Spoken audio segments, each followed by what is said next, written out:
Bonjour, bienvenue dans mon arche de Néo. Nous sommes à Montréal le 12 avril 2013 et mon nom est Bruno Lalonde. J'offre donc cette vidéo à ce très vieil et très cher ami Benoît Côté, cet ami qui m'a sauvé la vie à cette période de la vie trouble, difficile, longue et pénible qu'a été cette adolescence effrayante. Et cet ami, donc, qui m'a sauvé la vie par sa chaleur, son amitié, sa générosité, son élan vital, son courage devant l'adversité, Benoît Côté, je te salue. Alors aujourd'hui, je vais vous lire deux petites citations. Je vais les commenter. Je vais faire le lien entre elles. Et l'état d'esprit qui m'anime en cette journée du 12 avril 2013, où nous attendons une énième tempête de neige qui va frapper une fois de plus la misérable ville de Montréal. Alors la première citation, elle est de Marcel Proust, et la deuxième, elle est de moi. D'accord. Quand j'étais tout enfant, le sort d'aucun personnage de l'histoire sainte ne me semblait aussi misérable que celui de Noé, à cause du déluge, qui le tint enfermé dans l'arche pendant 40 jours. Plus tard, je fus souvent malade et pendant de longs jours, je dus rester aussi dans l'arche. Je compris alors que jamais Noé ne put si bien voir le monde que de l'arche, malgré qu'elle fût close et qu'il fit nuit sur la terre. Là, j'ai ajouté un petit commentaire personnel. Ma bibliothèque, une sorte d'arche de Néo. Je la déserte à regret. Il fait maintenant clair sur la terre et le monde reste à sauver. Ouais, le monde reste à sauver. Ce que retient l'histoire de l'humanité, c'est que les très riches, les très puissants, ne savent jamais quand s'arrêter. Ils ne connaissent jamais l'expérience des limites. À nous, pauvres mortels, ils nous imposent des limites. Mais eux, la force de leur désir, la puissance de leur énergie vitale, les pousse à nous contraindre à réaliser leur propre désir qui est sans fin. Ce désir qui, au fond, les protège de cette peur de la mort, de cette précarité que nous, pauvres mortels, connaissons. Ce que l'histoire retient donc, c'est qu'ils ne savent jamais s'arrêter à temps et qu'au bout du compte, ils finissent par tout perdre et nous entraîner dans une spirale de destruction, malheureusement. Ils finissent par tout perdre. Révolution, insurrection, troubles sociaux. Et si ce n'est pas eux, personnellement, qui en paient le prix, c'est bien souvent leur pauvre progéniture. Je ne voudrais pas être dans les souliers des enfants de Kadhafi ou de Moubarak. Et je ne voudrais pas non plus être dans les souliers des enfants de Pierre-Carl Pellado qui devront porter sur leurs frêles épaules l'héritage d'un empire qui, tôt ou tard, sera déliquescent.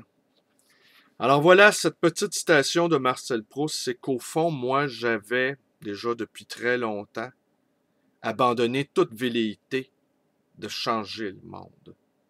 J'en étais venu à penser que ce monde-là courait tout simplement à sa perte et qu'il ne restait plus pour moi qu'à m'enfermer dans cette arche de Néo, cette bibliothèque monstrueuse qu'est la mienne, et me détourner du sort de mes semblables. Et puis, il y a eu ce fameux printemps québécois, une ouverture, une brèche soudaine dans l'opacité de notre époque, et je m'y suis engouffré, et maintenant je ne peux plus retourner chez moi. Je ne peux plus lire mes livres tranquilles. Alors, j'use de stratagèmes, j'alterne, j'emprunte cette formule à Edgar Morin et à Patrick Vivray, j'alterne intensité et sérénité.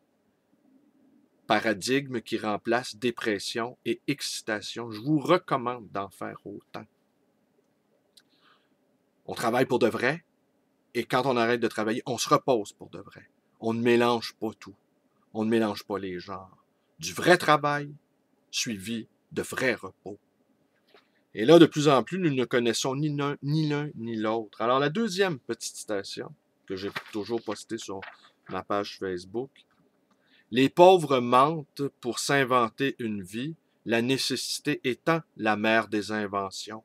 Les poètes en font tout autant pour inventer la vie, un échelon de plus dans l'urgence des nécessités. Ce que je voulais dire simplement, c'est vrai que les pauvres mentent sans arrêt. Ce que je veux dire par là, c'est que quand notre condition est tellement difficile, tellement pénible, il ne nous reste plus qu'à s'inventer une vie pour échapper à la condition existentielle de notre état. Le mensonge est ici nécessaire, mais c'est quand toute la vie qui est elle-même appauvrie, alors là, les poètes doivent forger un nouveau lexique, de nouveaux mots, pour réinventer la vie, pour la bonifier, pour la rendre plus grande, plus belle. Alors voilà, c'était une très courte vidéo ce matin. Je vous remercie d'être avec moi. Mes vidéos vous plaisent. Vous connaissez la suite. Vous pouvez également me téléphoner dans le 514-736-0999. C'est ma librairie. Hier, j'ai eu une journée très, très occupée, très achalandée et très plaisante aussi.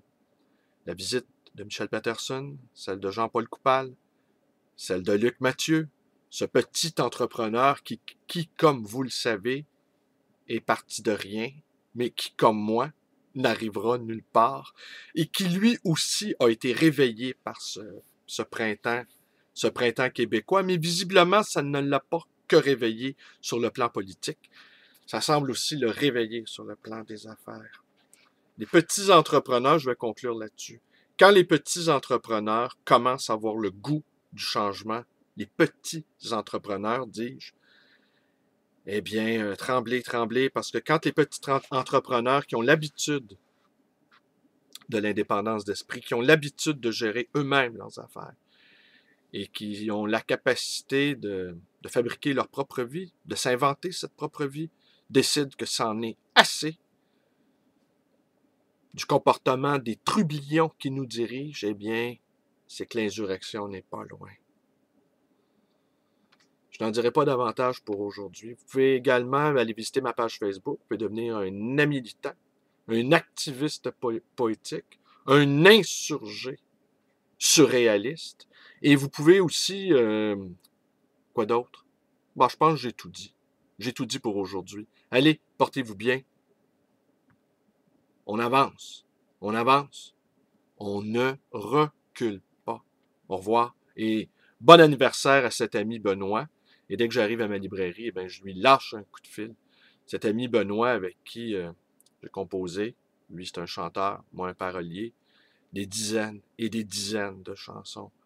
Et il nous tarde encore d'en faire d'autres. Allez mon vieux, je t'embrasse. Merci, bonne journée.